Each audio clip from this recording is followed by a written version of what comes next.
Welcome everybody. Thanks so much for joining us on this late September healthcare user group.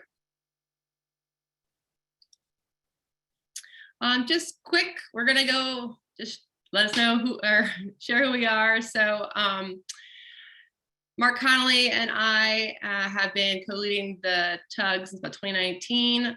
Mark is a BI lead at the University of Chicago Medicine and is a Tableau user group ambassador. I'm a senior consultant, design lead at Health Data Viz, which is a small consulting firm, Tableau visionary and public ambassador.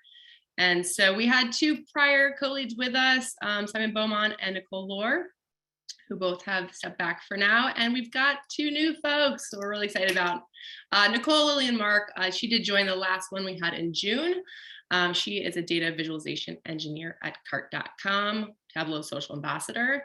And we're welcoming Dennis, who I'm not sure if he's on just yet, he's coming for another meeting, but he is an associate professor at Carleton University in Canada and is also a Tableau public ambassador. So we're super excited to have this group of the four of us.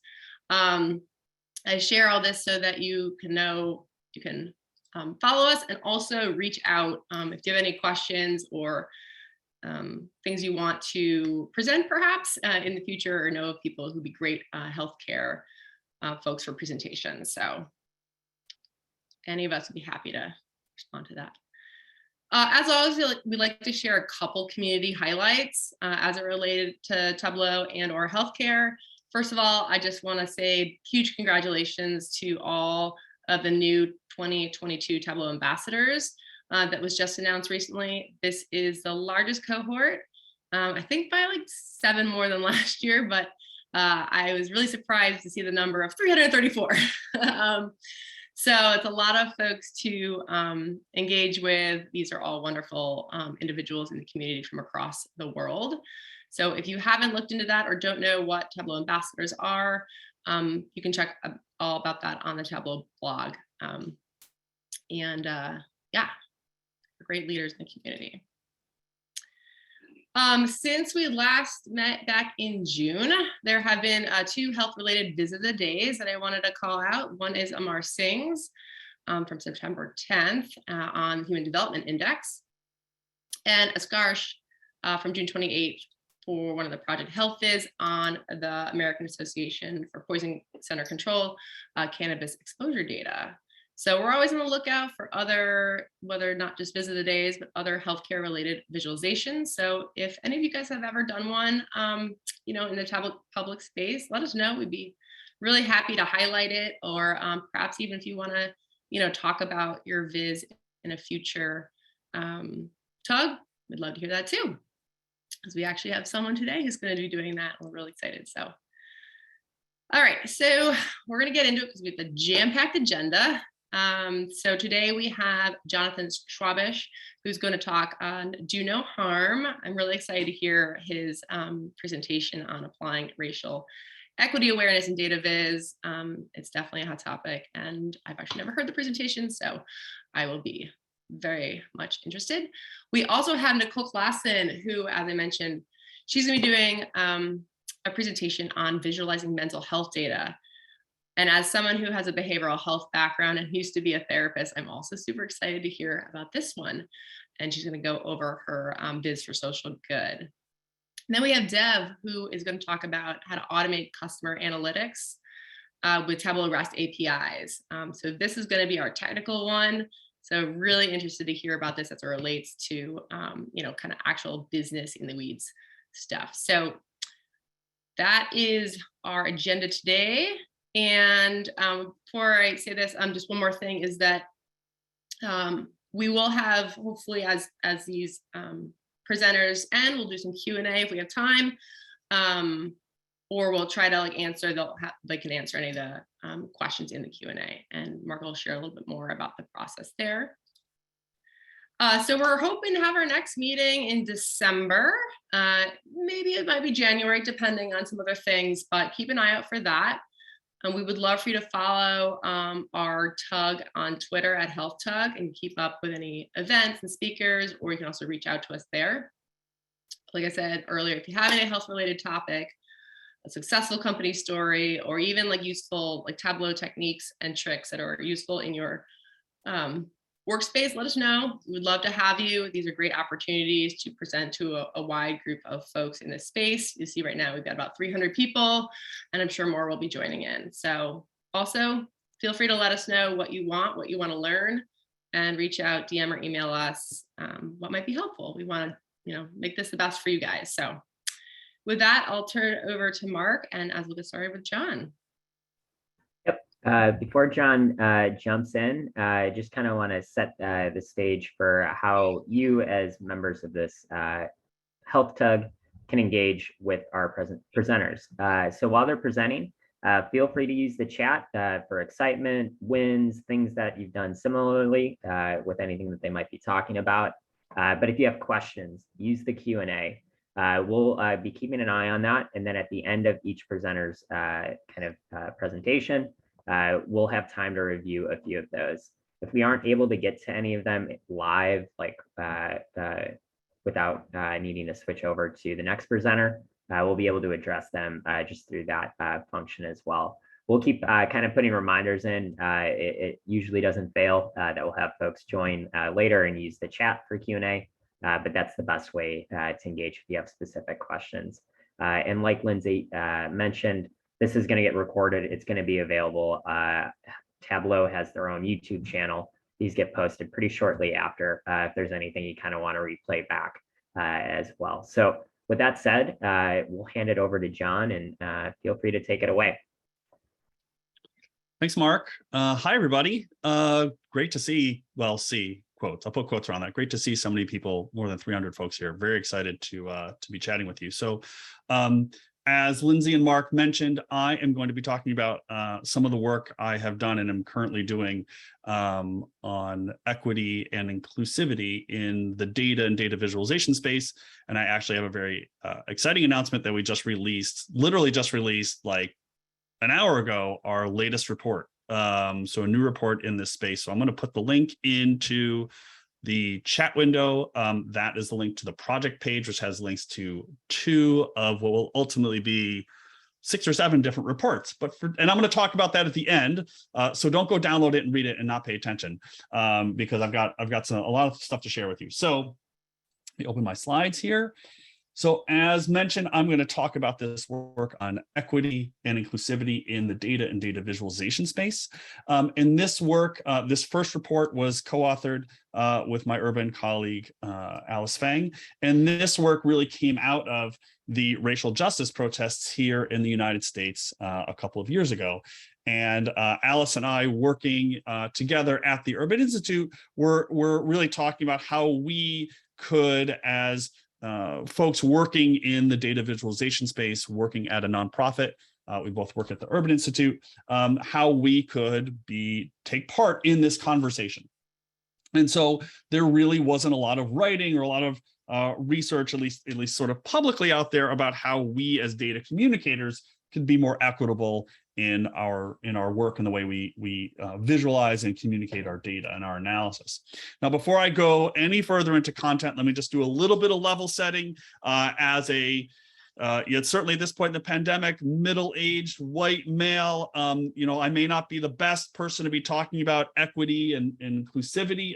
My experience in the US as a white male is obviously very different than many of the groups and communities that I'm going to talk about today.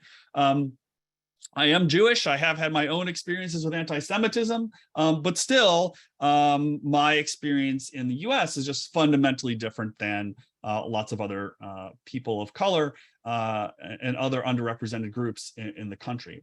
For example, I'm not really afraid of what might happen if I'm pulled over by the police, or what might happen if I'm walking, through my neighborhood at nighttime. But that being said, as someone, I spent a long time in government before working in the nonprofit space, as just a member of society and as a dad to 2 kids, I just think that these topics are really important. As Lindsay mentioned, this is a topic that many people are thinking about and working on. And so I think there's a lot of information that Alice and I can share through the work that we're doing. So what we did for this report was interview more than 24 people for the main report I'm going to talk about today, from all walks of life, from data journalism to sociology to economics to public policy. And what we sort of found through all those interviews, the through line of those interviews, was this idea of demonstrating empathy for the people and communities that we are focusing on. And when I say focusing on, I really mean the entire data ecosystem. So that means all the way from data collection to data analysis to data visualization. Throughout that entire process, if we can put ourselves in the shoes of the people that we are interviewing, of the people and communities that of the data that we're analyzing, and obviously to the dashboards or the visualizations that we're creating, we will be better able to embrace this idea of being inclusive and being more equitable. And I think this is really put well by one of our interviewees, Kim TEWWY, who's a data journalist who actually has a blog post out this morning that I've only read half of it so far, but it's fantastic. And Kim, I think, put this really succinctly. Kim said, if I were one of the data points on this visualization, would I feel offended? And this is the way that we as people working with data can think about embracing this idea of empathy when we're working with our data and we're creating our visualizations. Is the way that we are using colors, using language, using icons. Would we feel offended if we were represented in that particular way? And if we can take that perspective, we can be more inclusive and be more equitable in our work. So I'm going to talk about a few practical pieces out of few practical pieces out of the first report, not my reports, with Alice, and obviously a huge team behind us helping. And then I'm going to talk very quickly about this report that just came out literally an hour ago. So you're the first, I haven't even tweeted it yet. So you're the first folks to really know about it. It hasn't really started making its way out. So I'm going to talk about that. I'm just going to give you an overview of that report because it is taking a slightly different take on this. And in the report, hopefully you'll go and read it. We have some bigger think pieces to this about the importance of government agencies and funders and peer reviewers and journal editors and their role in this. But I'm going to focus on the things that I think you all can take back to your work after today's webinar and in your visualizations, in your work, actually apply this right away.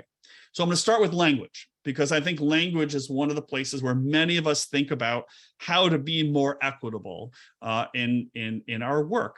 And the challenge, of course, with language is that language is always changing, right? Language is evolving, and words that we used yesterday may not be words that we use today or words that we're going to use tomorrow. And so we need to keep asking people. We need to keep trying to better understand what words and phrases people and communities would prefer us to use as we describe them, right? So, for example, we have sort of moved towards this idea of using people first language, right? So we might say people with disabilities rather than disabled people. Well, that's not necessarily true for everybody. Even within that broad aggregate group of people with disabilities, there are groups within there that actually prefer identity first language. And so there are things that we need to consider, and it's one of the broader pieces of this work is that we need to actually be working with, in conjunction, in tandem with the communities and the people that we're talking with. But I wanted to focus on data visualization for today. And so I'm going to do that by showing you the top third of this Tableau data visualization. This visualization, there are 3 maps in this visualization. Each one is a bivariate choropleth map, which I'm pretty sure everybody on this call knows, but if not, I'm going to just describe it really quickly. So this is a choropleth map. So we all know the choropleth map. This is one of the United States, shows the unemployment rate for each state. We have and using what's called, I'm sure most people on this call know this, but I don't always talk to data viz folks, so I'm just going to walk through it. A blue sequential color palette. So we have light blues for states with low unemployment rates and dark blues for states with high unemployment rates. So that's how your standard choropleth map works. And this is a bivariate choropleth map. And so a bivariate choropleth map has not 1, but 2 variables on it. And so let me zoom in to this map, the legend on this map in particular. So what we have here is 2 axes. On the vertical axis is labeled more poverty. And on the horizontal axis, we have the density of people who identify as Black or African American. And so the way you sort of read this legend is the counties that have a lower poverty rate and a lower density of people who identify as Black or African American are in that, kind of yellowish, I don't know, yellowish color, orangish color, and tends to be the middle part of the United States. You can see in the thumbnail. And then counties that have a higher poverty rate and a higher density of Black or African American residents is in that very dark purple color, which tends to be in the southeastern part of the United States. So that's how the choropleth bivariate map works. I'm sure this group sort of knows all about that, and there are lots of folks on this call who can help you make this map in Tableau. In particular, that really nice Albers projection, which is a whole other conversation about Tableau and its unholy reliance on the Mercator map, but different conversation. But let's talk about the words that are used in this legend. So first, along the vertical dimension, poverty is an experience. It's not a static description, right? I or my household can be considered in poverty or below the poverty line this year, but not necessarily next year, right? So that's one thing to keep in mind. For this particular report, where we focus on race and ethnicity, along the horizontal dimension, the label more Black references skin color, doesn't reference people. So just like when we want to think about using people first language, we also want to reference people. We don't want to necessarily reference the color of their skin. And so we could probably do a better job with these labels. And so one possible alternative would be larger proportion of the Black population, larger proportion of people in poverty. And yes, these labels are more verbose. Yes, these labels are, they don't fit as nicely on the legend or in the bar chart or in the table. But if we want to think about this idea of equity and thinking about how people would feel when they're described that way, I think we want to try to use these sorts of words and phrases. And I just want to make note that when this visualization came out, I did talk to the author, and the author went back and changed the labels on the visualization from more Black to larger Black population. And I only point that out just to say that the author of the piece and I had a long conversation about this, because when I saw it, I was like, I'm not really sure. And I think it's important for us to be able to have these conversations and to be able to make these changes. And the author of this piece gave us permission to include this visualization in the report and in these slides. And so that has to be valued, and that has to be appreciated, that we're able to have these conversations and that we're able to admit, I'm not going to say that we're wrong necessarily, but I'm able to admit when maybe we can do better, right? We could use, in this case, different or words or phrases.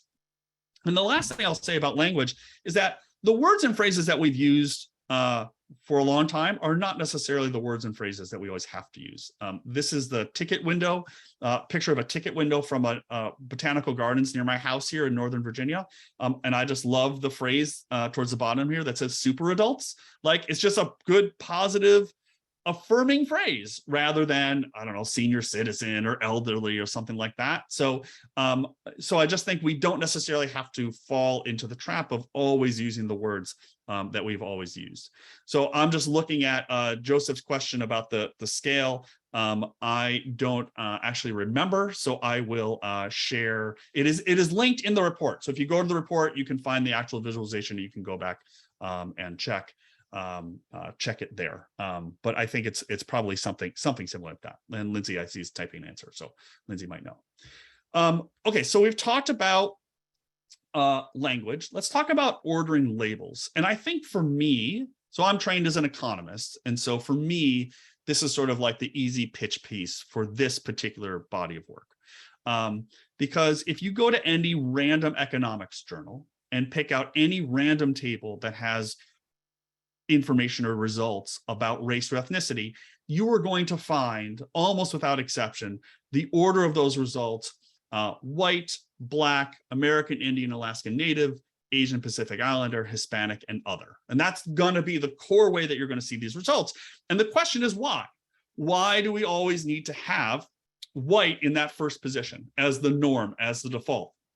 And I'm focusing on race here, but the same thing holds true for gender. Why is male always in the first position, right? As opposed to, you know, male, female. And why is it always binary, which is a whole other conversation. But let me focus on this race. So for me, I'm actually not surprised that we find results like this in the economics literature, and I'm sure many other social sciences. Why? And the answer, the question is why? Well, if we go to many of the major social science surveys that people use in this field, it reinforces or it reflects that ordering. So this is the question from the decennial census from the Census Bureau. This is in the US, and I see we have lots of people from all over the world. So I just want to pause for a second and say this is obviously from a US perspective. And I'll come back to that at the end. So the question from the decennial census, the first option there is white. And you can see that they prompt you for some write-in options here. So you can write in German, Irish, English, Italian, Lebanese, Egyptian, etc. And I will note that after the 2020 census came out, there were lots of people talking who are from Northern Africa and the Middle East saying, why is this the prompt? I'm not white. I don't consider myself white. Why is it prompted here? So that's a whole other, that's another piece of this. But the first option is white. Second option is Black or African American. Third option is American Indian, and so on and so forth, all the way down to the bottom category where you can see we have other. What about the American Community Survey, which is another survey, on the American Community Survey, which is also run by the Census Bureau. You can see it's almost the exact same question, order of the questions. But we can look at other surveys, the Current Population Survey. Here there are 6 options. 1 is white at the top. 2 is Black in number 2. The third position is American Indian or Alaskan Native, and so on and so forth. And to be clear, when you go and grab these data from the Current Population Survey, that's how the data are coded in the file, right? So you could grab the data and calculate the mean, right, which is meaningless, right? You'd get, I don't know what that number would be, 2.4, whatever. That number is meaningless, but just to show you that that's how the data are coded. So it's not surprising to me that when we see results and people just sort them, they get 1 is white in the first position and 2 is Black, and so on and so forth. So it's not surprising to me. We see this all over the place. This is a survey of income and program participation. 7 options, 1 is white, 2 is Black, down to 6 is other, and D is don't know. Survey of consumer finances. This is from the Federal Reserve Board. There are 8 options here. Again, 1 is white, 2 is Black. And so you can see we have this default ordering, which puts white and also male and lots of other demographic characteristics in the default position, in the first position. And so the question is, for those of us who are analyzing data, for those of us who are visualizing data, is there a better way to present these results, present results about race? So, and I'm not going to give you any rules, and I'm barely going to give you guidelines. What I'm going to do is give you some things to think about. So when you're working with your data, just think about these things. Oh, before I'm going to do that, I had 2 more examples. I want you to look at this table. This is from the Brookings Institution. They surveyed the number of economists at all the different Federal Reserve banks in the country. And I just want you to take a look at the sorting along the first column, up, down, or top to bottom, and then the sorting along the columns from left to right. I'm going to give you a second just to take a look at that. So what you probably have noticed is that along the vertical dimension, that first column, it's alphabetical: Atlanta, Boston, Chicago, Cleveland. But along the other dimension, horizontal dimension, it's unclear how it's ordered. But white is still in the first position, right? White is in that first position as the default, as the norm. Now, alternatively, if you go sign up to get a COVID test at CVS, you will find when they ask a question about race that it's ordered alphabetically. And so it might be a little awkward for some of us to see options like other, patient refused, and unknown sort of in the middle of this drop-down menu. But that alphabetical ordering is objective, right? It doesn't require any judgment or any decisions on our part because it's a simple alphabetical ordering. So again, what should we do as data users, data collectors, as data visualization specialists? Again, ask these questions. Does your study focus on a particular community? And if it does, perhaps that group should come first, right? Rather than just satisfying that default ordering, perhaps that community or group should come first. Is there a particular argument or a particular story that you're trying to tell? And if so, again, perhaps that group should be in the first position or should be somehow sorted in that way that reflects and reinforces the argument of the story. And then perhaps is there a quantitative relationship that you can use? And I see that Caitlin has a question here about number of people, which again, could be and is a reasonable ordering. If it's for the population in the United States, at least, if population nationally, white would be in the first position. Not true for every region and every county and every zip code. But is there a quantitative relationship that you can use to guide your decision, right? Can they be sorted alphabetically, by population size, by sample size, either weighted or unweighted, or magnitude or effect of the results? So again, these aren't rules. These aren't things that you should or should not do. These are just things to think about. And I think if you come out after having asked these questions and said, well, we really want to sort it by population level, and you end up with white in that first position, it's not that it's wrong, it's that you've thought about it, right? And that's really, again, what I think the underlying through line of this report is to take that empathy thought, take that moment to say, how will people see themselves in the data? The next thing I want to talk about is considering missing groups. I'm going to talk about missing groups in color, and then I'll give you a quick preview of the new report, and then I will I'll close up. When I think about missing groups, I'm not talking about missing data. So when you download your data and there's, some fields that maybe some people didn't answer, right? They didn't answer the question on income or number of kids or whatever it is, there's missing data, and we have lots of tools and techniques that we can use to do that.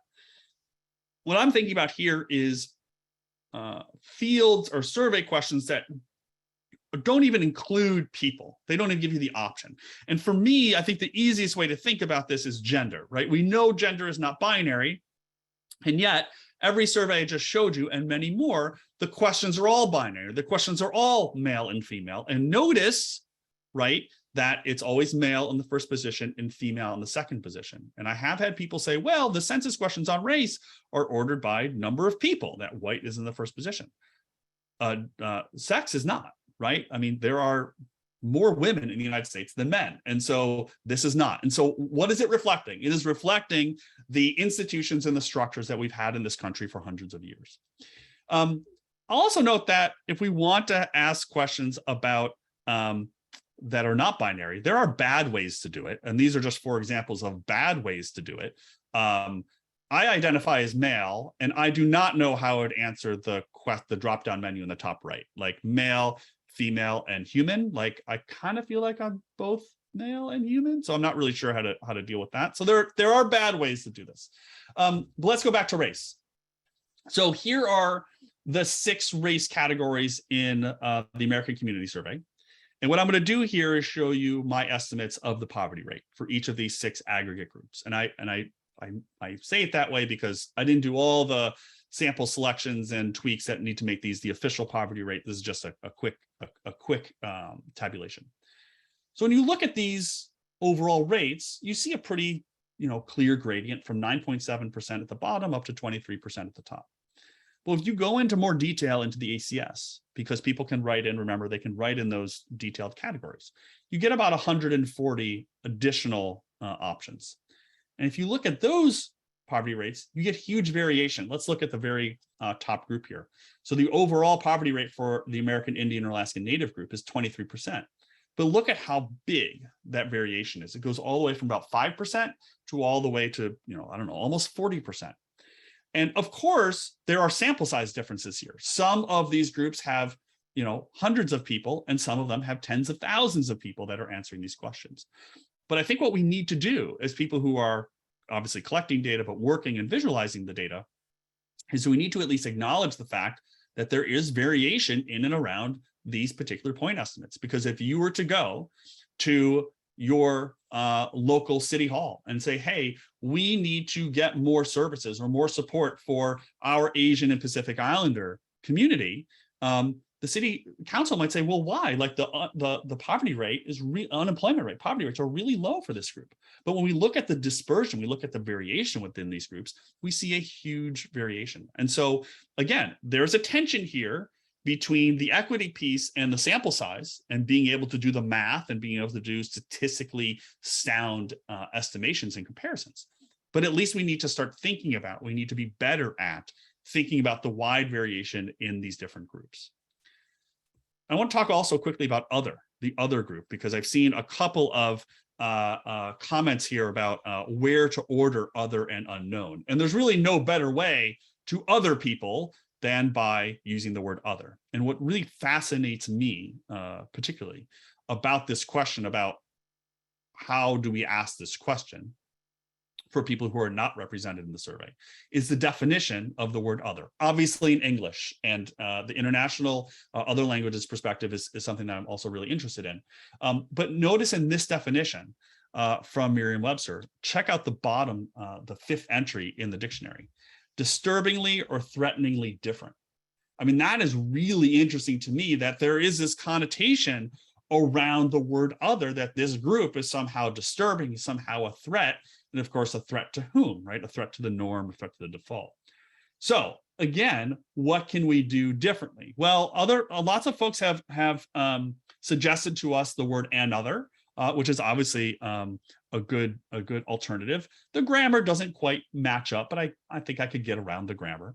But we've come up, Alice and I have come up with a variety, with help from lots of people that we interviewed and others, some possible alternatives. And you can see we have about 7 here. And I will just say that as someone who is quantitatively minded, I do get a little bit worried about changing the word other to one of these alternatives, right? Because it is true that the person who answered the survey checked the box for the word other, right? I mean, that is factually true. So is it okay for me as the person, creating that Tableau dashboard to change that category from other to identity not listed? And where I've sort of come down is to say, if I want to be more inclusive, more equitable in my own work, I'm going to change that word to one of these others, and I'll probably just make a note of it. The ACS uses the word other for this category. I'm going to use the phrase identity not listed or identity not listed in the survey. So that's how I sort of approach this. Now, whether you agree or disagree with some of these alternatives, I think we can all agree that describing people as something else is not an equitable approach, right? That's not a phrase that we'd want to use to actually describe people, describe communities. So again, we use that idea of empathy. We put ourselves in the shoes of other people. Would we want to be described this way? And I certainly would not want to be described as something else. The last part from this I wanted to talk about was using colors, because we all know color is so important in the data visualization, data visualizers, data viz specialists. And we got to come up, it's a whole other topic. I'll say to Lindsay and Mark that maybe that's a whole other tug, is like, what are we going to call ourselves? We got to come up with a good name. But anyway, we all know color is so important. And I'm going to demonstrate again with the dashboard, and I'm going to zoom in on the legend here in a moment. This is from MIT. It shows, it shows the trends in the student body by different racial groups on the left side in that line chart. And on the right side shows a breakdown of these different groups by different college within the university. So let me zoom in and show you the legend. Okay, so here's the legend that was shown. I'm just zooming in so you can see it. We have 9 categories: Black or African American students up there in the top left, students who identify as 2 or more races in the top right, and you see the shades of red there, white students in the blue color, and then international students in the darker gray, and students for whom the race is unknown in the lighter gray. Okay, so there are at least 2 problems with this particular legend. First is kind of the obvious one, which was just mentioned in the chat window, in that white students are the only group that have their own color. They're the only, and distinct, very distinct from these other colors, right? And so the implication here is that all of these other groups should be compared to the white group, and that the white students are the norm, white students are the default, and that's to whom we should compare, okay? The other problem is a little more subtle. Let's go back to our choropleth map. Remember from earlier that this is a sequential color palette. Light blue for states with low unemployment rates, dark blue for states with high unemployment rates. And so what we have here with that sequential color palette, the sequential reds being used here, is the suggestion or the implication that somehow Black or African American students are somehow more than or greater than students who identify as someone with 2 or more races. Now, I don't think the creator of this visualization knew that, or at least consciously was aware of that. And that's just, needs more data viz education. But that is the implication by using this color palette. And about a month later, after some feedback, I was gonna say gentle feedback, but it was Twitter. So gentle feedback for Twitter, they went in and revised their color palette. And you can see here again, a little bit better maybe, but now shades of blue rather than shades of red. So some differences here, some changes, but really, not quite maybe where we want to go. But I'll also say it's not necessarily easy to pick out a color palette for 9 different groups that are distinct, right? If you go to Color Brewer and pick out the different categories and get your 9 different groups, you see here that I end up with shades of green and shades of blue and shades of orange, right? So I'm not saying it's easy to do, but the thing that we should be thinking about, especially on the data visualization side, is whether we need to put all of our groups on a single graph, right? This is just one simple example from Bloomberg. Notice that they have each of these graphs are 4, there's 4 separate graphs here using that small multiples approach. And the way I think Alice really describes this, my co-author Alice really describes this well. If you think about a line chart that shows rates of food insecurity for kids by racial group, when you put those all in the same graph, the target of food insecurity is not to drive all the graphs down to whatever the lowest group is, the lower rate of food insecurity. The goal is to get to 0. No kids should go hungry. That's the goal. And by putting all of these racial groups on single graphs, we sort of create this horse race effect where we are trying to achieve what is the best outcome of some racial group. And so that's the challenge I think that we struggle with in the data visualization field, is trying to not create that effect. So that is the first report that came out about a year ago. And I want to spend just a couple of minutes talking about the new report that literally just came out about an hour ago. This is additional perspectives on equity. And what we did for this report was we solicited essays from 5 different groups or from around the United States to share how they approach data and data visualization from an equitable position, or would like others to do so. And I'm just going to share with you, we have a large body of authors on this. So myself, Alice, and Wes were the editors of this piece, and we have a large number of editors who helped us create this really great report that, as I said, just came out. And so I'm just going to share with you the 5 different chapters here, just real quickly. So the first chapter talks about how quantitative researchers should and can, and how to build trust with the community. That far too often, we as quantitative researchers take the data and we sort of forget that there are people behind it. And so the author of the first essay really talks about how we can do a better job connecting with communities and how we can establish that trust so that the work doesn't just go one way, but it goes 2 ways. The second essay focuses on data around Native Americans and how data around Native Americans and tribal communities has been exploited, has been lost, has been stolen, and how the research community can just do a better job of utilizing data and exploring data around Native communities in the United States. The third essay is from a team in Hawaii, where they talk about a particular model of building this relationship between communities and researchers. And so this Wamanaleo model really takes a combination, really it sort of builds a model of bringing researchers into the community and having those 2 groups work together in tandem to build, I think, ultimately a better research process. And I'll just say, like, the thing that was shocking to me is in this particular, learning about this particular, in this particular essay, was just how important it is to bring food. That the research team, and this is, there are lots of other tales about this in the piece, that one of the things researchers need to understand is the culture, is the society, is the community. And in this particular community, in this particular culture, the researchers needed to bring food to build these strong bonds with the community. The fourth essay talks about mental health equity.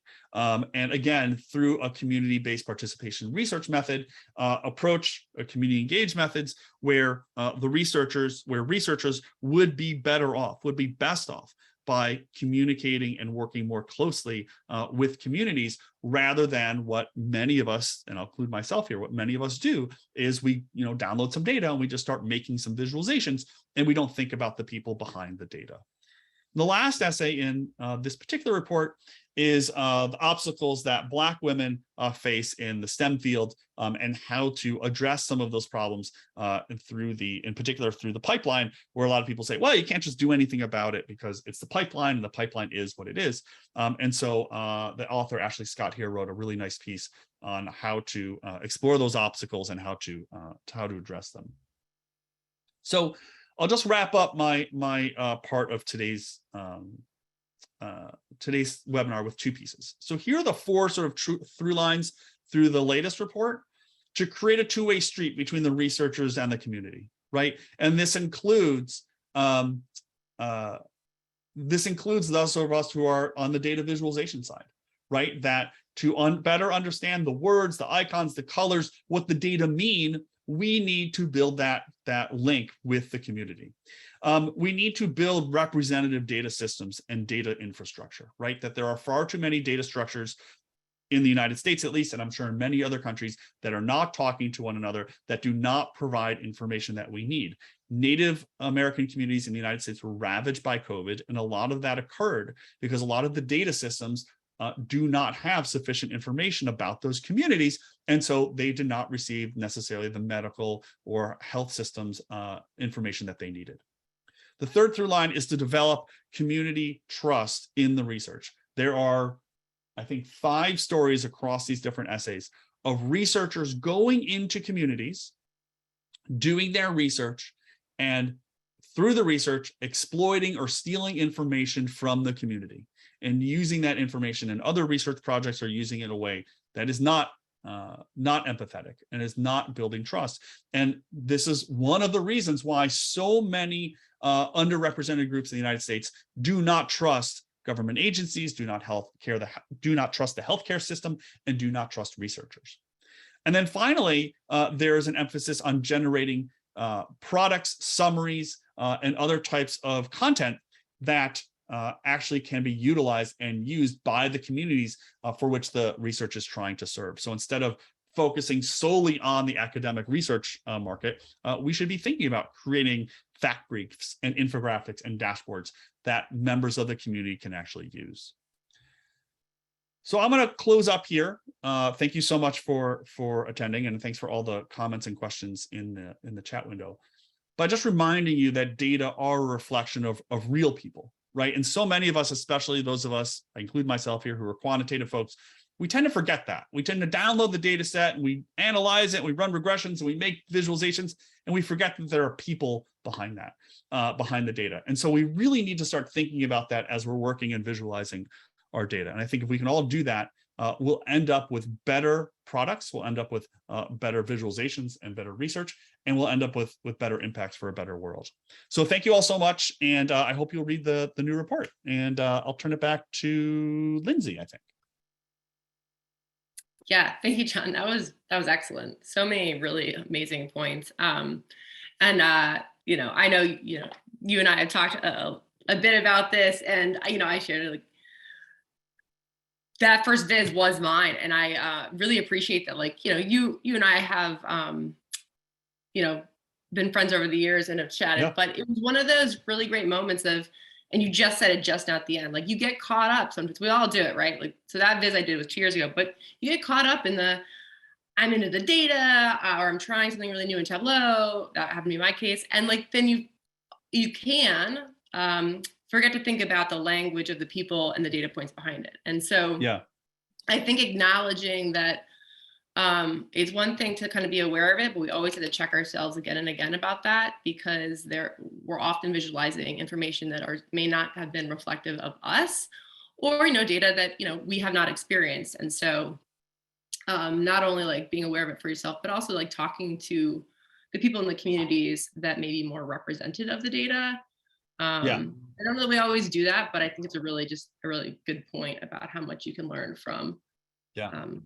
And I think that last part is a hard part for a lot of us. I mean, I'll include myself. Like when we talk to the data journalists, like we heard a lot at the beginning, like you should talk to communities and you should talk to people and see what the words are and the phrases and this and that. And, I'd ask the data journalists, I'd be like, well, how does one actually do that? Like, what is the process? And they're always like, well, you just talk to people, you just interview them. I'm like, yeah, okay, I know that, but like, how do I, practically speaking, like, how do I actually find the people I should talk to? And that's one of the pieces I think that's covered a little bit more in the newer report.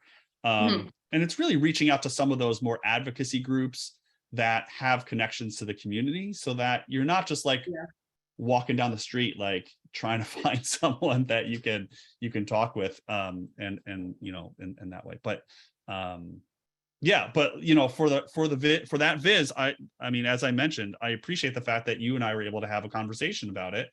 And I think that's, especially now, that's a challenge, is be able to have these conversations to think about a better way forward. And yeah, so anyway, I'll just say thanks. And the thing is, I'll say one more thing before I know we got to move on too, is that you don't always know your blind spots, and so it's helpful for people to point some of those things out. I saw in your report, and you kind of mentioned with the Urban Indian Health Institute, and we at Health Data Viz had done a lot of their vises, and so I'm very familiar with that organization, and it was very interesting working with them and having interviews with that population. And it's something that I wasn't as familiar with. I didn't even know about the whole system for the Urban Indian Health Institute, and it was fascinating to talk to these people and realize what the language, or even like you mentioned, colors. I think there's gonna be a whole presentation on that that I may not have thought about, because it just wasn't part of my like worldview yet. And it opened my eyes like significantly about, you just don't know until you ask the right questions, and you want to be curious about it and do what was right. And so if we hadn't talked to the real people who are a part of this and represent this data, we could have, who knows? So so really good points about just all the things to be aware of and then how to ask those questions. So awesome. So people loved this. So many Great. good. Well, thanks everybody. I appreciate it. All right. And if there's any other questions that folks have for John, I don't know, John, if you're sticking around for a little bit, but feel free to. Yeah, I'll stick around. I see a couple of questions in the Q&A, so I'll answer those. So Perfect. Yeah, if anyone has other questions, feel free. Thank you. Thanks, John. There you are. We'll transition over to Nicole next. So feel free to take it away. All right, thank you. I kind of wish I'd gone first, because that is such an amazing presentation John just did, and now I have to follow that. But so bear with me. Just keep the momentum going. You're good. All right. So my topic is visualizing mental health data, specifically about TEWWY, which was a project hosted by Viz for Social Good. So just, briefly, I'm going to do an introduction about myself, talk about TEWWY, and then, mental health is something that is really important to me and a topic that I really like to, bring focus to. So I'm going to talk a little bit about, ways to create a narrative when you are discussing mental health, especially in a data viz, some considerations that you need to have, and then just put in a plug for Viz for Social Good, because I love them. And it's a great way to practice these kind of storytelling dashboards, working with clients, and something a little bit different than business dashboards. So just a quick introduction to me. I have one boy, Oliver. So it's me, my husband, and my son. I'm a data viz developer at Apt Associates. I have both my bachelor's and my master's of arts in psychology. And again, that mental health is something that's very important to me. I am a Tableau public ambassador. And in the Tableau world, I'm co-founder of Data FamCon and EduFishers. I also co-lead the Atlanta Tableau user group, the Viz office hours, and the feedback loop. You can always reach out to me if you have any questions. So first off, what was TEWWY? TEWWY stands for Tap Elderly Women's Wisdom for Youth. They are a nonprofit in Tanzania, and they work with grandmothers. That's how they kind of say it, is, they have grandmothers who will come in and help provide some mental health counseling, wisdom and wellness for younger youth. So kind of taking these women who have a lifetime of experience and having this available for mental health, psychosocial interventions for some youth in Tanzania, which is a fabulous organization. So whenever I, kind of go around creating dashboards in general, but especially for the TEWWY one, I want to start with the big picture and providing that context. So working with nonprofits, especially, it's important to add context to show their impact. These nonprofits are relying on donations, on grants, on anything like that in order to help fund the services that they're providing. And so not only talking about the services that they provide, but what is that impact in the community? So for TEWWY, why was TEWWY necessary? What was this gap in mental health that required TEWWY to kind of come about and help address it? So for me, I come from, again, kind of a social science background, and I used to write literature reviews all the time. And so when I do my storytelling data visits, I kind of come at it as creating a visual lit review. So I want to engage the reader. I want to provide context beyond maybe just the data that we have to really talk about why the reader should care about, in this case, TEWWY. I want to help nonprofits tell this comprehensive story so that they can get that funding they need to continue to make their impact. And also just doing some research on both the topic and the organization can really help with the design as well, which one can help with finding colors because I'm awful at picking colors, but then also help, for the client to be able to use this report comprehensively. So for TEWWY, they wanted it to be an annual report. So I went through the website and kind of picked out their color palettes and everything so that it can seamlessly integrate in their website. And that goes to that last point, pick a format that the client can use. So this is the front page of the dashboard. They wanted an annual report. As I was going through my research, going through the data, it made sense to do it in kind of a PowerPoint format so that they could, give different organizations or funders or anything the pieces that they need without, I infamously do, 10,000 pixel in infographics. That's not really going to help the funders. They need the pieces that they're interested in. So breaking it up into a PowerPoint situation. And the next slide will go over kind of that visual lit review, but the start, I always like to start kind of with bands, these big numbers, to say, what is this big picture and why should you care? Why should you keep reading? And so for this one, it was talking about, again, mental health in Tanzania. And so I wanted to show just the kind of this percentage of adults, females, youth that were suffering from mental health, depression, and anxiety. And this gap, so at the bottom, there's this gap. There's only 0.04 psychiatrists, 0.005 psychologists, and 0.3 total mental health workers per 1,000 people in Tanzania. That's a huge gap for mental health access, which is a problem worldwide, but especially in Tanzania. So that kind of hook of saying, all right, there's this huge gap and TEWWY provides it at no cost. Maybe we should keep learning about them and see how we can support them. So that is when you kind of tell the story, you've got that background, you've got why it's important, you funnel it down into the research that has been performed, which will be the next slides I show. And then these last three, these are this triangle, this funnel was made for literature review specifically, but these three you still use when you're talking with nonprofits and telling that story, but it's more about, what are they doing specifically? How is that tied into kind of some broader goals, such as the Sustainable Development Goals? And then that key research questions that remain can be your call to action. And, you've told this whole story and people can get really invested and then they're like, okay, now what? So that now what can you do for next steps?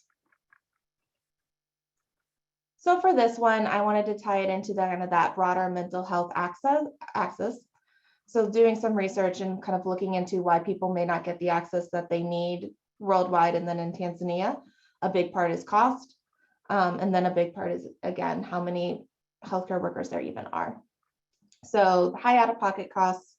Tanzania has, one of a lower medium daily income. And they don't have as much time to, take time off of work, because if you take time off of work, you're not getting paid. You need to travel because there aren't as many providers. And that's a big issue in Tanzania. So that is kind of the problem statement that TEWWY is helping. Again, bringing it into a broader goal, mental health access is part of these sustainable development goals in the UN. If you can tie it into something like the UN Sustainable Development Goals, then that can also help them go to funders and say, not only are we helping our community, but we're tying it into these, broader global goals, and that can help attract funders. So these ones that TEWWY specifically mentioned that they work with: reduce mortality from non-communicable diseases. And this one is the suicide mortality rate, prevent and treat substance abuse, which does fall under the mental health umbrella, and then universal health coverage, which, and the Sustainable Development Goals, includes coverage for mental health as well as physical health. Narrowing that funnel down, then you've got that hook, you're interested. Now what has TEWWY done? And this, so then my next slide was then on the demographics of the people that they've helped. The data that TEWWY gave us was on the PHQ-9, which measures symptoms of depression, and then a stress scale. So I wanted to show also that, there's a lot of people suffering from symptoms of depression, symptoms of stress, and it is very correlated. And so, they're not necessarily seeing depression or people with stress, it's people with both, and you have to be able to work with people with both to help them as they need. So that was the next step in the viz and in the story, is talking about the PHQ-9 scores and the stress scores. So before jumping into that, I want to talk about some considerations when you are talking about mental health and some pitfalls that is really easy to fall into. So these came from TEDx website, and I really enjoyed them. I thought these were kind of grasped that just top level things we need to think about when talking about mental health. One, mental health is health. So thinking about how you frame things, how you're talking about the people who are affected by it, about the circumstances around it, it's health. If you're not going to, talk about diabetes in a way, don't talk about depression in a way. So kind of it is something that is important, but there is such a stigma around it that people aren't talking about it, and we need to talk about it in a way that reduces that stigma. That goes along with avoiding these correlations. I see it a lot, when tragedies happen, especially in the United States, is we start bringing in mental health into the conversation and start using mental health to correlate to the tragedy, and kind of can even use it as maybe even a scapegoat for the tragedy. And that's not what we want to do. We want to address the situation. We want to address the person. We don't want to bring in these correlations just because it can, maybe help a story, which is not helping any good stories, but you want to avoid those correlations. You want to separate the person from the problem. I loved how John talked about, this person-centric view versus the identity-centric, and that, are they someone with depression, and talking about it that way. And there's a lot of talk in the mental health community about that, whether we're person first or symptom first. And again, it's just that, depending on what you're talking about, which group you're with, talk with people to see what language they prefer to use. But we want to make sure that we are talking about people and not just the symptoms and not just the disease. And then the last one, we can't just hide from hard conversations, but we need to be respectful when we're talking about them. So for this one, I actually messaged with TEWWY a bit and talked about the best way to present their PHQ-9 responses. These are symptoms of depression. And one symptom of depression is having these thoughts that you would be better off dead. And so again, it's not something we want to hide from the dashboard, but we want to be cognizant when we're talking about it. Unfortunately, I didn't have great resources, and I wasn't able to get good resources necessarily for Tanzania, but I'm going to talk about a little bit later on a US-centric focused one, some ways that you can incorporate resources that are specific to the country, specific to the community, to help them as you're bringing this up so that we can still have this and still help people. So for them, they wanted a report. So we went through, all of the responses, how they felt about it. There's a key at the top, the PHQ-9 says, over the last 2 weeks, which of these symptoms have you had? One thing for me is that the PHQ-9 is not, you can't just take this survey, answer these questions, and then be diagnosed with depression. So it's always using that language. They have symptoms of depression. They are not people necessarily with depression. We don't know that just from this. They have symptoms of it. So I wanted to keep that language going throughout. Something I tried, people had thoughts on it. I kept it, was, when we're talking about individuals who had minimal, mild, moderately severe, or severe depression, instead of just doing a bar graph, each icon is as a person that was in the data set that they had. Because for me, bar graphs can start dehumanizing a bit, and you can kind of be like, okay, well, 9, what does that really mean? We can see it's a smaller bar, but I wanted like icons of people. Say like, these are the people that TEWWY has helped, and kind of give it a little bit more of that context than just a bar chart can. And then this breaks it down by question and by all of the demographics that are here on the side, because that was, again, something that TEWWY needed for their funders and for their users, is to really be able to drill down into these individual areas and these individual demographics in order to print off a page and be able to give it to those funders or the government, whatever they needed to do. So that was the thought process on the 3 slides around the symptoms of depression. I'm not going to go into each one for the stress, but you'll see it's the same kind of setup. So your big picture, what's going on, individual questions, and kind of how people responded. This all respondents. You can change to different demographic groups if you want to see how people of different ages responded to the same question, things like that. And then again, the same, like, these are the people that have had these symptoms and who have gone to TEWWY for them. When I'm doing a storytelling biz at all, the final thing is what's next. So I'm hopefully, got people interested in TEWWY with this. If they've gone through all the slides, hopefully they're interested, because I know there's a lot. And so what's next? Well, do you want to learn more? You can click on the YouTube videos that are embedded in the dashboard, or do you want to go to their website, learn more about them, see kind of what's going on? And if you really are, interested in able, if you want to donate, you can go to the website. So that box is clickable. And I always put all my sources in the bottom. So that's an overview of the TEWWY and kind of approaching it with mental health. One thing I did want to bring in was another viz I did, because I do want to make sure that when we are talking about mental health, we're having, good, constructive, serious conversations. And I'm from the US, and so I had more resources when talking about mental health in the US than Tanzania. So just something to keep in mind as you are talking about mental health. So personally for me, I'm someone who suffers from anxiety and depression. And so I do a lot of viz and advocacy on mental health. This is a dashboard I did specifically around depression. And it was, difficult to have that conversation because you need to know how to frame it. And so, thinking about the audience, I wanted 2 audiences. I wanted this to be for people who either suffer from depression, maybe they know they suffer from it, or maybe they, are suffering from it, but they haven't been diagnosed, so that they can learn a little bit more about it, realize that they're not alone, and, maybe get some help and resources that they need. Other half, I also wanted this to be for people who do not suffer from depression and maybe just don't understand it as well, and they want to learn something about it so that they can help people in their family and their community, or just in general be more knowledgeable.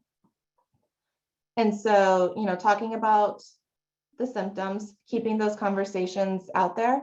Every time, suicide is mentioned, there's a link directly to the prevention hotline.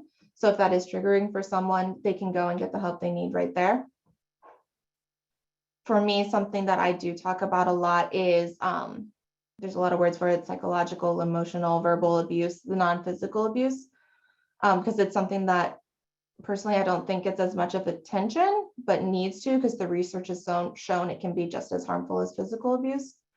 So I put that out there with direct links, and then resources. So again, if you're going to talk about mental health, just make sure you have resources available. Think about the audience, think about who you're trying to help. And then also, like, throughout the viz, there's little butterflies, which are tooltips that people can hover over with my personal stories, because I want it available for people who need that connection, but I also don't want to have this like dashboard out there that, people could read it and feel triggered and not respond to well. So it's hidden, but it's there. So those are some things to keep in mind when, again, talking about mental health, especially some of the more severe mental health symptoms. And the last part is just a plug for Viz for Social Good, because again, that's where TEWWY came from. And I've learned so much doing their projects and working with their clients, because, you know, I can create Vizes that I want to do, and I get to have, you know, free reign. And maybe I do these really, you know, abstract graphs, things like that, which is great, but it's not always super helpful for nonprofits. So it's a good way to kind of balance, you know, okay, I want to learn how to work with clients. I want to learn how to create something that they need rather than I just want to do, and having those conversations. So they have a project now running through September 30th for India Water Portal, and a new one starting on October 2nd with the United Nations. And that's my presentation. I have not looked at Q&A or chat, so I will do that as we talk. Thank you so much, Nicole. This is Dennis. Hope all is well.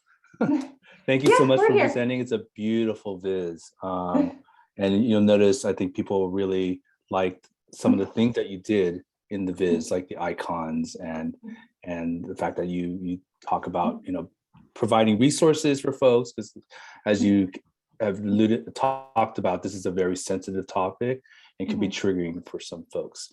I'm looking at the Q&A. Feel free, if you know, there's still a little time, so if anybody has any questions, there's no questions right now, but if there are any questions that people might have, please post them. I do have a question, like if it's okay for me to ask. So I guess one of the reasons why people use scales like PHQ-9 and stress scales, and this is coming from, I'm an academic in social work, so I'm familiar with some of these scales as well. And one of the reasons why people like using these are the fact that you can condense everything down to a score, right? And I think I gave you feedback on this in the feedback loop as well, kind of talking about this when you presented your viz. And I'm wondering, but you decided to present everything just out there, right? Like every single item, as well as kind of the final score and kind of the final categories. And I'm wondering kind of what your thought process behind that was, and maybe why you did that. Yeah, and you're right, it is a score, and it's one of those things where we have these scales because we kind of need to understand where people are, and then it can be easy to forget that they are people. So the reason that I did it for this one in putting everything out there was because of their call to action. So they needed this information in order to like really bring home the problems that are in Tanzania so that they can help grow their nonprofit. And so there wasn't also, we had these scales, but nothing else context wise. So I wanted to put out there the information that they had so they can use it, and also try to talk about it as humanely as possible without being able to, bring in other more qualitative aspects about the individuals. For other vises, if it isn't, an annual report, yeah, you kind of condense it down, maybe do some personas, maybe, kind of, instead of just putting everything out there, driving home like a shorter point. But that was the reason for this one. Great. Thank you. Thank you. So there is a question. So Patricia asked a question, and I think, maybe this might be a more general question. Do you enter the data from the survey by hand, or are you able to scan them, or what? They entered them by hand. And so that is something, especially if you are going to work with Viz for Social Good, a lot of these are entered by hand by people who are not necessarily data savvy. So, definitely do some time to clean the data, because we were noticing, scores of 80 on a 5-point scale. And it's not, there might be an 80, a 79, it's not just a clear like 99 means did not answer. But yeah, so they handwrote it in, and then with Viz for Social Good, they put it in an Excel spreadsheet and gave it out. I mean, and the challenge thing, I've done a few of these as well. The challenging thing is that the data doesn't come in a nice little package, right? And you almost have to kind of really think hard and work hard to create stories out of these data, which is, I think it's just a great kind of practice and challenge and something to do. So I don't see any other question. Wait, no. no other questions. Thank you again, Nicole. Thank you for presenting. There's a lot of feedback to your presentation on the chat, so feel free to, and then maybe there might be some other questions that I'm missing. But if you can kind of stay on for a little bit and to just respond to people, that'd be great. Nicole, I'd like to ask just one because I don't go ahead. it in myself since as a panelist, but I was just curious because your viz is very comprehensive, right? Like, and I know Viz for Social Good often has, very like in-depth topics that people get passionate about and put a lot of time and effort in. So I was just curious, just from a, like, how long did that take you? I mean, it looks like there's a lot of research that went involved, a lot of really thoughtful considerations for it. So it wasn't just putting together, charts and graphs. You really spent a lot of time. Yeah, I think I estimated once around 40 hours into it. So and a lot of that, the bulk of it is the research beforehand and just going through, seeing what the story is, adding that context. But yeah, they usually take me around 40 hours, and considering I haven't started the one for September, I don't know that that's getting done, but maybe late, but yeah. It's wonderful. So thank you for sharing. Of course. Good job. Thank you, Nicole. So now we're going to transition to Dev. Dev, are you all set? Awesome. Thank you very much. Thank you. So awesome presentation, Nicole and John. So let's get started. Let me share my screen.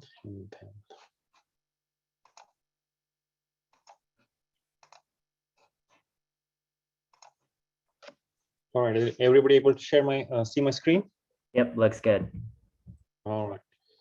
So, so today I'm going to talk about how to automate customer analytics with Tableau REST APIs. We're not going to go into API calls and looking at HTTP headers and things like. It's going to be pretty high level, but we're just going to understand why you might want to use this kind of approach, how it helps you scale your enterprise deployments.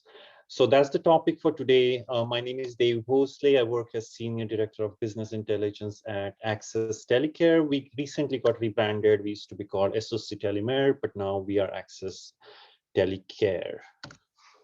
All right, so a little bit about me before we get started. I have about 10 plus years of experience in Tableau and business intelligence. My primary skills are technical, programming, SQL, data modeling. I did my master's from Virginia Tech in computer engineering, and some of my hobbies and interests include traveling with my family, and I have 2 little kids, and that's a picture of my picture with my 2 kids last year in Portugal. In addition to that, I also spent some time doing some fun home automation projects, things like hooking up sensors and camera. But of course, I turn around and sell it as a home security project to my wife so that I can get increasing budget allocations. All right, so a little bit about Access Telecare. We are a B2B telemedicine, acute care telemedicine provider, providing complete suite of solutions. And what that means is providing hardware, physician resources. We have about 300 to 400 board certified physician on staff. And we also have a platform that helps many of our customers, which are many of the healthcare providers that you might know of, at least in the US. Those are your community health, HCA, Novant, many large hospital systems. So we provide them with also software platform that includes tools such as scheduling, mobile application, and reporting. And reporting is where I come into play. I manage both their internal and external reporting platform. This is one image from our virtual consult coordination center, where the people calling on the other side of the line are typically like hospital clients, and they're calling with some acute care emergency cases. Think of somebody having a stroke or a cardiac arrest, or somebody committing suicide as a psychiatry case. We are 24/7 operations, so a lot of focus on platform stability, and of course we are dealing with patient data, so PHI data as well. So what are we going to talking about? So what's the agenda for today? Who can benefit from the topics that we're going to cover about and why those are important. Let's briefly go over that. We'll talk about how and why you might want to create automatic user account provisioning and onboarding of users. What are the benefits of integrating with things like Okta, identity providers, and how you can incorporate row level security, how you can use your dashboards, make it available to a large number of different stakeholders. And, these could be either your physicians, partners, your employees, or sometimes even your patients, and how all of that can be tied together using Python REST APIs. So who can benefit from this? If you're starting to think like, hey, this is a very technical topic, but again, that's not necessarily true. All of us have a role to play here, and even if you are a report developer or a BI engineer or server administrator, there is a part of that that you may need to include, whether you're developing your reports, whether part of your data sources or report filtering. Or if you are integrating more on the backend side of the house, doing like API calls. So let's talk specifically like why this is important. So patient care, patient data is extremely valuable. You don't want to accidentally expose any patient data. So depending on how you roll out, that might be limited to within your organization, where maybe clinical staff and administrative staff can access that, but you want to at least be able to understand who has access to what kind of data. Quite often the solution that I've seen is like, hey, let's make a dashboard for physicians, or maybe let's make a, those encounters or visits related data, make them available to maybe, clinical staff. But, if you're, let's say, if you're a provider working on the provider side of the house, you are often going to be dealing with the patient data. Maybe those are visits, encounters, and a different kind of stakeholders have different interests. So the same data can be reused multiple times, but that doesn't always happen. So what ends up happening is, people or some deployments will have multiple copies of data sources. Sometimes there are multiple workbooks, and of course multiple versions of those. So by doing this level of automation, you can minimize that and in turn also scale your deployment. Of course, this all helps with compliance. If you have a single pane of glass of granting access using, let's say, one central resource, whether you're granting that access to your internal employees or to external customers, if all of that can be centralized, you have better control. And that also helps your employer be compliant with regulations such as HIPAA and high trust. But the most important why you may want to do this is have a greater impact. So we have fantastic, discussion about, how it's important to keep humans at the center of that discussion while building those data visualizations. This is no different while we are talking about data security and, access and permissions. It's important to, obviously follow great data visualization practices and, make, communicate clearly, but it's also important to communicate that, meet with your stakeholders, communicate that insights, and make it available to as broad audience as possible. So let's talk about impact a little bit more. So if you are, again, as a healthcare Tableau user group, if you might be dealing with some of these typical stakeholders, there could be your physicians, patients, your employer and partner. And how you can make an impact on those, will vary based on who that stakeholder is. For physician, you often deal about things such as workflow optimization, productivity. For employer, again, you want to, keep those costs low. For, partners, you want to, enable better collaboration, make that data quickly available. But most important of all is the patient care and the clinical quality.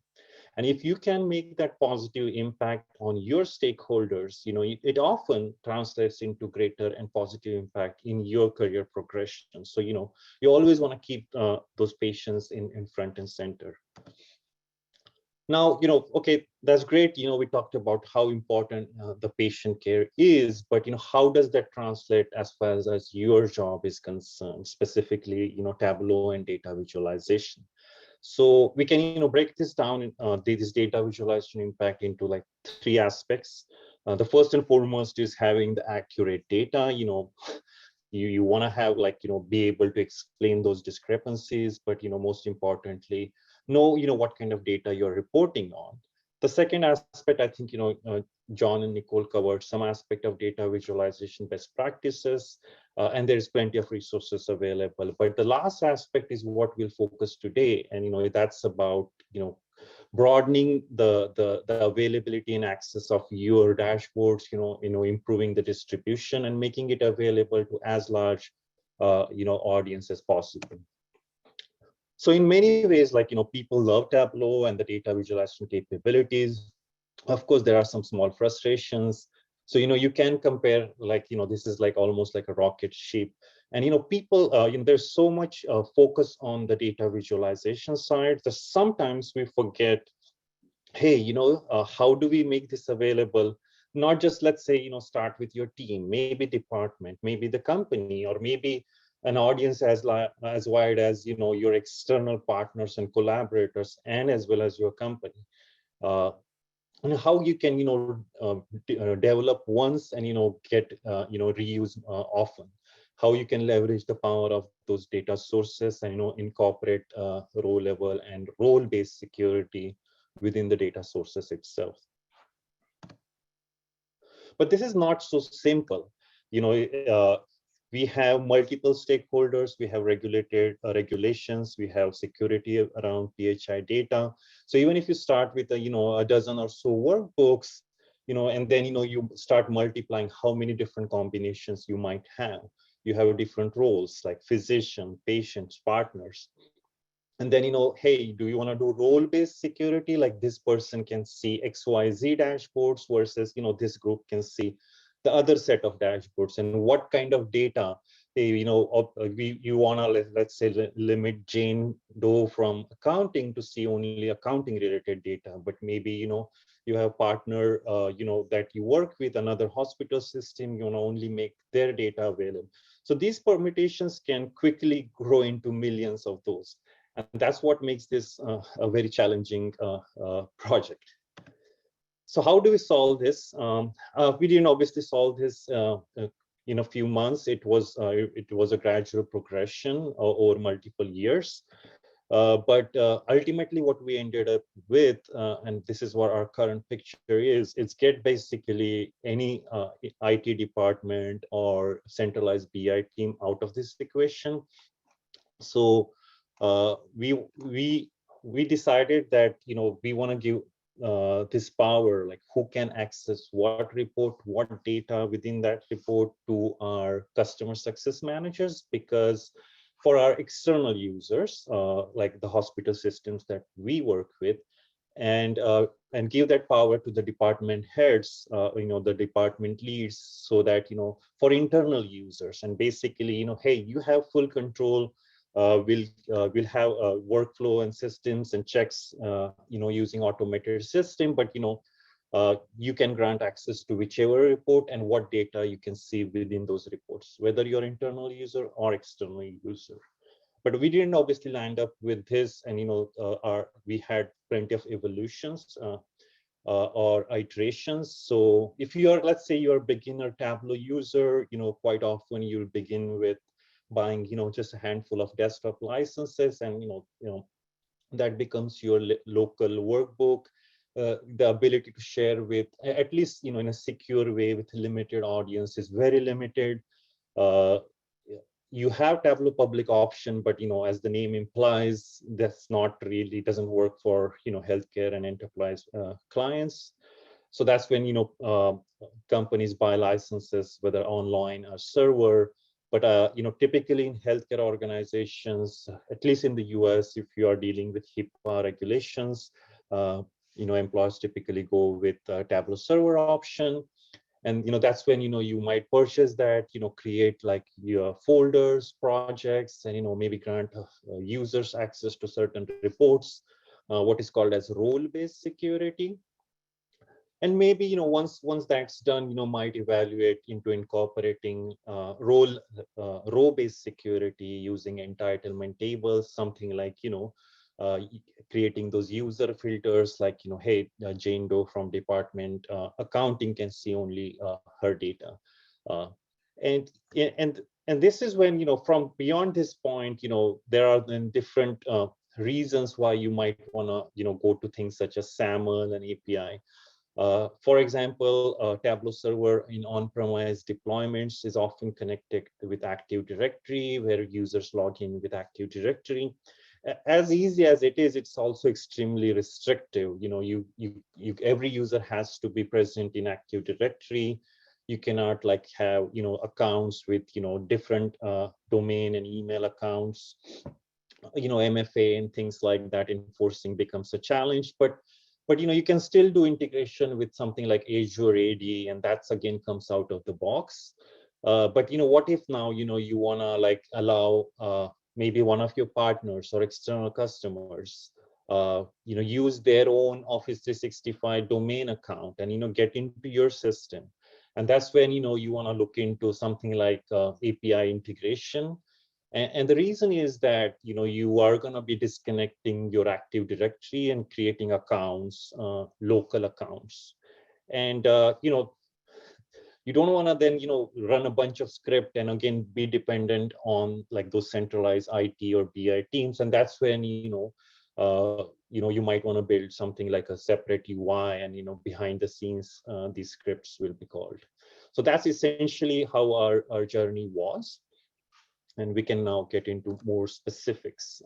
So this is our current deployment. At the very top, that sky blue rectangle represents all the Python REST API and custom UI where the business users can create users and grant access.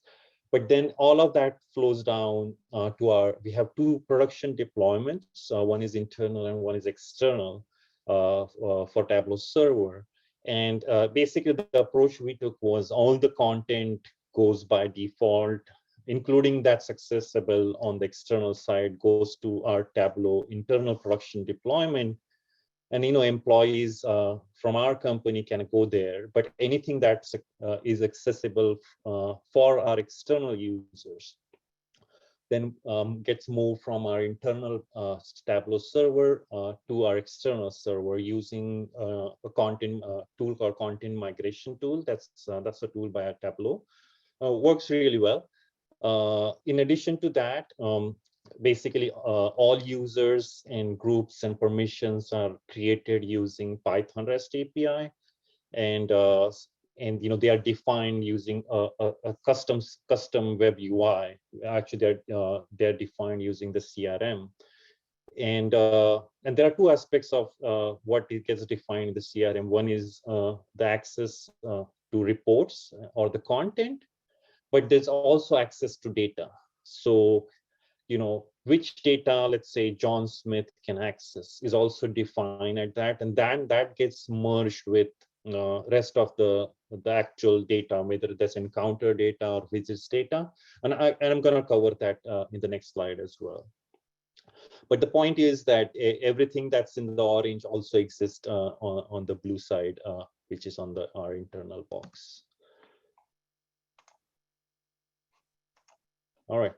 So I mentioned different users may have different role to play. So all of our analysts, we have simplified playbooks. Say, you wanna include role-based and row-based security. This is one example how you can integrate that. You can, for example, what I'm sharing makes this content available to all internal users, as well as some of our clinicians roles, as well as external users.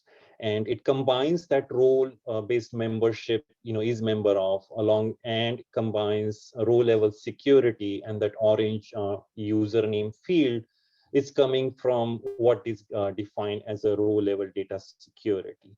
So, and how that gets merged and or blended together is defined, is displayed on this slide. So basically, you know, we have a table which is again called as entitlement table, which is defined, say this user can access data about, you know, these facilities, or, you know, these corporates, or maybe these specific, you know, patient IDs. We use something called as a contract, which is like a legal contract we get into our customer, and that defines, you know, what they can access. But, you know, this can vary between organization to organization. And then, you know, all of that is defined at the data source level. So even if, like, you know, you develop any workbook that you connect to those data sources, the security flows through and remain consistent. So, you know, nobody can tinker with this or, you know, bypass that security. So I talked briefly about how business users can create users and permissions. So this is a very high level workflow for that. So basically what happens is, you know, any user can create account, let's say John Smith at hca.com, something like that. And then, you know, a bunch of scripts then take over, and, you know, maybe their account is created Okta. And Okta here comes as serves as an intermediate layer, because if you're, you know, with the Okta, what it allows you to connect to multiple SAML providers. So if you use Tableau server by default, you can only connect with one, let's say, external SAML provider. But what if you want to have those complicated, you know, rules where, you know, if HCA, a user from HCA comes, send it to HCA's Office 365, a user from our own company, Access Telecare, comes, send them to Office 365 for our, you know, our domain. And, you know, maybe somebody might be using Google Workmail, you know, or any other custom solutions, and all of that can be abstracted away with Okta. So that's why all the user accounts are created within that. And all of this, like, you know, PHI data definitions and the which reports or, you know, which sets of reports the user can view, that's also then defined in the UI, but that gets translated and stored in the data warehouse. And then Python connects with the data warehouse. And, you know, as you can see in the number 5, makes those changes on the Tableau server. It actually connects to both internal and external servers. And once everything is set up, the user is also sent a welcome onboarding email, which includes like how-to guides and things like that, or maybe send a link to a tutorial video, things of that nature. So here's a quick screenshot, and we also have a demo, pre-recorded demo, but how, you know, our customer success managers are able to create accounts. And, you know, all they do is like define the user, define the email. And, you know, if you are connecting a new domain, there might be some initial configuration on the Okta side, but then everything is seamless. We also have like checks and approvals. Somebody might need to sign like some PDFs, have a physical signature, and within on the same in the same form, they also enter, hey, you know, allow this user to see data from, you know, certain list of facilities, or, you know, it might be that those hospital organizations I talked about, like HCA or CHS, and these are the reports that, again, you know, this John Smith from, you know, CHS can view. And then, you know, generally within an hour or two, our Python scripts, you know, sync up all of this, and everything is just ready to go. This is, I mean, I'm not including the actual API calls here. You know, we can, you know, I can answer those questions in Q&A, but what this is using, what we are using is a Python server client, which is a wrapper over Python REST APIs.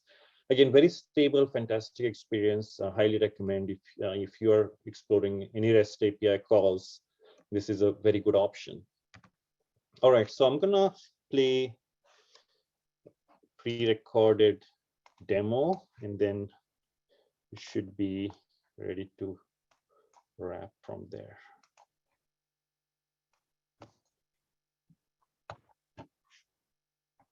Hold on a second. Let me adjust my.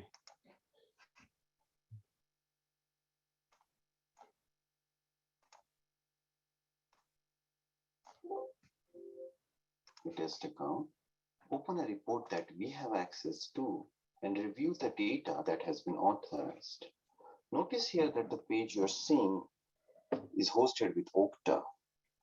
We logged into our system and we can see that we have access to some reports. One of them is neurology. We'll click on the report and review the data that we have been authorized to see. And we can see that we are authorized to see data from community health system. All of this is defined in the CRM in a system we call as Telemed IQ admin. We'll quickly review what has been defined over there. To scroll down, we can see there are two blocks over here. The user is authorized to see teleneurology package, which is a group of reports for neurology. And the user is also authorized to see data only from community health system. This is implemented as a group on the Tableau server as far as getting access to the report itself is concerned. Now we will change our access and authorization in the CRM. We'll first remove the access to neurology report and then grant access to psychiatry report. In addition, we'll also change the role level security. We'll remove access to community health system and grant access to essential system.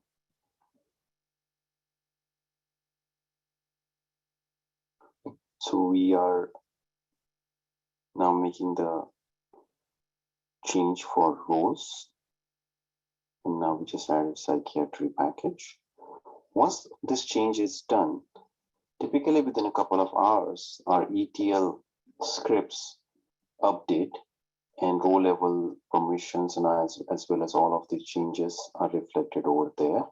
And the Python script that also runs every couple of hours picks up these changes. And if a change needs to be applied on the Tableau server, it will apply those change. Specifically, in this case, the Python REST API will remove our test user from neurology group and add him to the psychiatry group. In addition, so here we are now running our REST API packages. So all of the changes now ready. I refreshed our data sources to pick up the changes for row level security. So you can see we have access to psych and our access to neurology has been removed. Now, if I look at the actual data, I only have access to essential system. Now let's quickly review at how row level security is implemented. One of the key pieces of row level security is the physical table. This allows us to bring in all the users and define the join at the user ID level without creating data duplication. In addition, we also define the filters and make them data source filters. So when a user is looking at the workbook, only the data that he or she is authorized to see is displayed on the report. That's all for the demo. Thank you very much. So that's all I have. I can take some questions now. Thank you so much, Dev. That was very informative. Great presentation. There are a few questions. And so the first question is from Amber. Have you ever had a dashboard that was initially created for a smaller audience and then changed over time, and your row level security had to be modified to allow new external user access? How do you account for this in the initial dashboard build? Great question. Yes, that has happened and that continues to happen, as the business evolves. Fortunately, we've had not had to abandon or create something, change the definition in the row level, the calculated field, are you member of certain groups, or, And another thing that helps is, as well as row level security, is being more granular when you design it firsthand. So for example, like every single, like, you can define, like, somebody, a user belongs to certain corporates like CHS, but, going below that is the hierarchy, right? Within corporate, typically in the US, there are multiple hundreds of facilities, and within facilities, there are specialties, things like that. So you want to design your security to be more granular. And that was, I was talking about, like having those millions of combinations. And then the second part is being like, once you have, if you start with security being more granular, you can avoid those reworks down the line. And as far as the role level access, you can obviously, we had to create like new additional roles. Like maybe somebody is a clinician, he can see her or his data, but maybe there are some clinicians who are practice managers, and or chair of a certain specialty, and he wants to see all the data. So, create those super user kind of additional roles. Great, thank you. Another question, Matt was curious what you're using as a scheduler for these Python scripts. It's a window scheduler, just runs every couple of hours. So one thing, again, with that scheduler is, basically it goes through all the Python, like all the change in the databases, but only applies what's necessary. So, right, like for a user already belongs to certain group, don't change anything. But if he is not, so, you can, that's all part of the Python logic, but it's scheduled using Windows Task Scheduler. Kenneth had a question about the CRM UI. Is it a purchased product or developed by your company? So the demo I gave was Microsoft Dynamics, but we are currently building a custom UI. The only it's like time to develop. So you can use any CRM like Salesforce or Dynamics, or you can also scaffold a quick UI, web UI. We chose initially not to spend time on the UI, but more like defining those granular permissions. But once everything is steady state, you can always create a new UI. Another question. There's plenty of questions, Dev. So hope you're okay staying on for a little bit. Do the Tableau data sources have to be live connections so that the new users have immediate access to data or dashboards? A great question. They don't have to be either. I mean, they can be either extract or live. Again, we have both use cases, and it works. The overall approach works. There are some nuances with live query, but again, they are not anything specific with row level security. For extracts, typically we set the expectation with all of our department leads or CSMs. Hey, do it today, and it will all be ready tomorrow morning, because a lot of extracts start refresh early morning.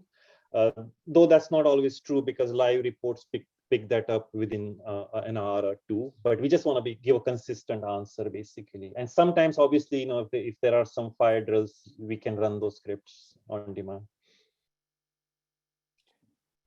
And then another question that Kenneth has is, what were the Python packages you mentioned for API? So yeah, Tableau has an official pip. If you're familiar with Python, the pip package is called Tableau Server Client. And that is actually very frequently updated and available using pip. Basically, it's a wrapper about the low-level REST APIs. So that's what you want to search for, Tableau Server Client. Okay. And then there's I think that's it for the Q&A. There's a question in the chat from Logan. Where is your Tableau server housed? Right now it's in AWS. Okay. And then there's a little bit more to that. So we're keen to migrate from, and wait, what's that say? Can't read that. I'm not sure what PREM stands for. On-premises to a cloud solution. Okay. Oh, okay. Yeah. Tableau server to Tableau cloud. So far, though, cloud isn't HIPAA certified. Are there any other healthcare facilities eyeing the move to cloud? I guess this is a general question, but have you already adopted other HIPAA compatible cloud solutions? So, I mean, I did a comparison early this year, and there were like a lot of limitations, like on the size of extracts and, frequency of, what you could do and whatnot. I mean, I'm also curious from the other users or panelists, but I know like Tableau is not HIPAA, Tableau Cloud is not HIPAA compliant, or at least they don't advertise it like that. But, I may be wrong. If anybody has other, please feel free to chime in. It's not currently. I've asked a few times, but it's not currently. Are there any other questions for Dev, or maybe even Nicole or John, if they're still on? I think we can open it up. I think we have a little time.